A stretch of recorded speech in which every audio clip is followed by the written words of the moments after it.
tirangane kupona, tirangane kupona, tirangane kupona kweino nyika. Samere, samere, samere, samere, samere, samere, samere, samere. Ziona, Ziona, Ziona, Ziona, Ziona, Ziona, Ziona, Ziona. Yameni. I continue with my summary of Old Testament, mitigation, renounciation for New Testament.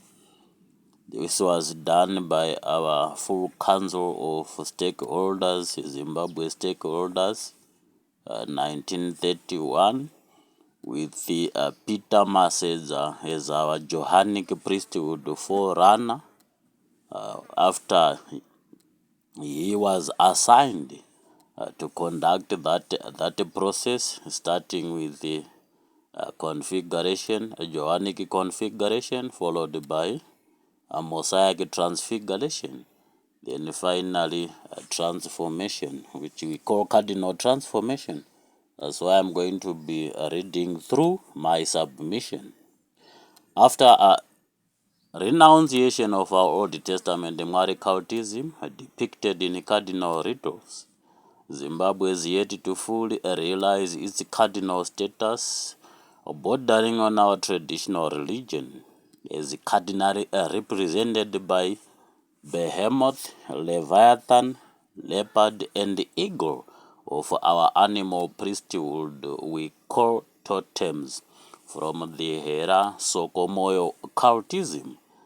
In renouncing our animal priesthood for Johanic priesthood, we had to cardinalize its priesthood chambers by adopting New Testament priesthood with Johanic values. Johanic values with Abrahamic qualifiables.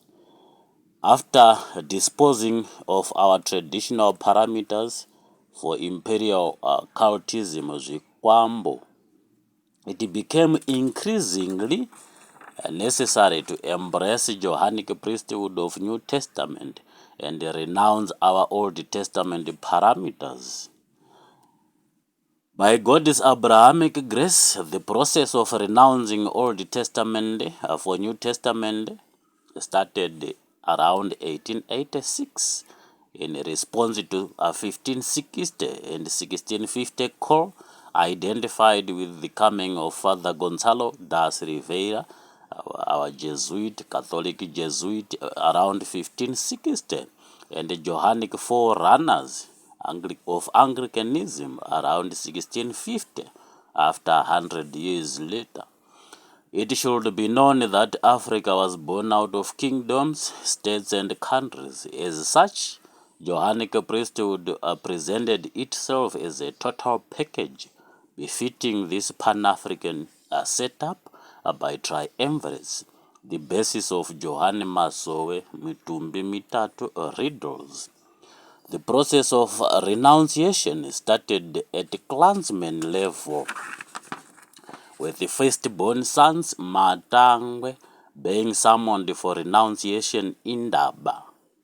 Our renunciation by Johanic configuration first, and at Nyamweda Hanewanji stables, or the Rose Empire stables, headed by Wani Newanji, followed by Mosaic transfiguration at Chiweshe Hera stables, after which Messianic transformation sufficed in Glenora Highfield Cardinal Corridor, followed by appealing to our last convener as head of state, our triumvirate state, for a cardinal decree putting religious, traditional, and political triumvirates into perspective with our Shekinah motherhood in our endeavor to restore Zimbabwe Pan-African Shekinah glory with the help of our Adamic watcher angel.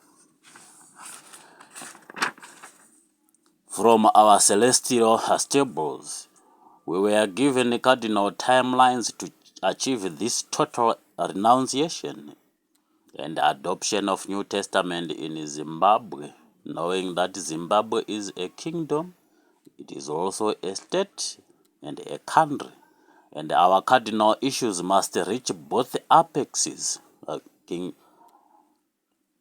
cardinal apexes, whereupon a religious decree will reconcile our religious progeniture in that religious regard, followed by political apex for cardinal policies and protection orders, with the ratification from our traditional apex of our cardinal chieftains. As it stands today, head of state is our cardinal convener for State Sanhedrin Indaba. Starting with the political Indaba at Pollard, we all know where to find Pollard for political gathering, for political consensus. Our Pollard stables, followed by traditional Indaba around our national umbilical cord in Midlands, we know where Rukuvute Rwenyika is, then a religious Indaba for Abrahamic priesthood reconciliation in Wedzachitope. After religious, traditional, and political Indaba is called for cardinal integration. Cardinal integration will be called for after the said cardinal consensus from both stables. Long live head of state and convener. Good luck, Zimbabwe.